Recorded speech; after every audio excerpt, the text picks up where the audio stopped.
gets that emergency call, and then all of a sudden he needs to get his hands on a car to drive there. But for whatever reason, he doesn't have a car, so what he ends up doing is just gets in a random car, touches two wires together, hot wires it, and goes on his way. I got no choice. I gotta get my hands on a car and hot wire it. Aha, there's one. Gonna get it.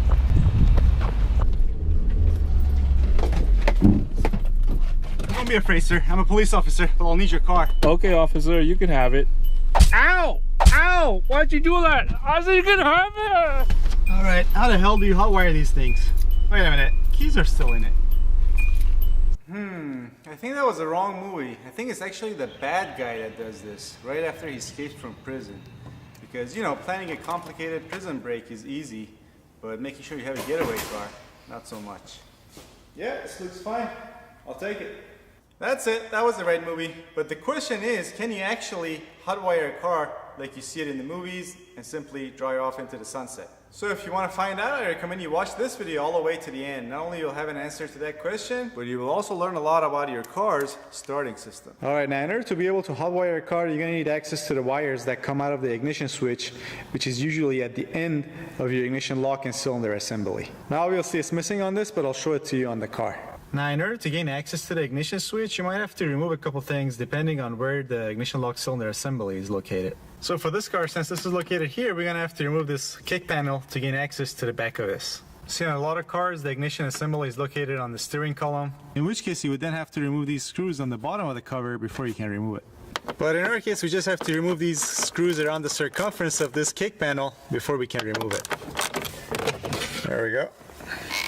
Alright, so here's the end of our ignition lock and cylinder assembly, and our ignition switch is back there. I can't get you a straight shot, but we got all the wires coming out of it, which is all we're gonna need. In fact, here's the connector for it, which is gonna make our job easier.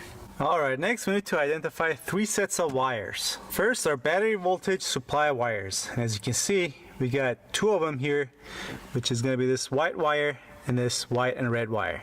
And these are always gonna be thicker gauged wires, as you can see here. Next, we need to identify the 2 wires that take the power from these 2 wires and supply it to our body control module and our power control module. So basically you always have battery voltage here.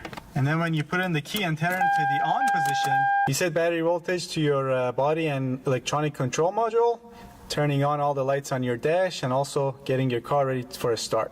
And these second set of wires are generally going to be the same gauge as the power wires. And I'm actually going to remove this connector to show you guys better. Alright, so on this connector, these 2 are our battery voltage supply wires. We got 1 thick gauge wire here, another one in front of that, and then 1 more, this black and yellow one, is also a thicker gauge wire. So on this car, this black and orange one is going to be for the electronic control module for our engine. This black and yellow one back here is for our body control module.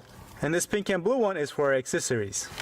Oh, and I almost forgot, the 3rd wire you need to identify is the starter signal wire. Now you usually have just 1 wire, and for this car it's going to be this black and white wire.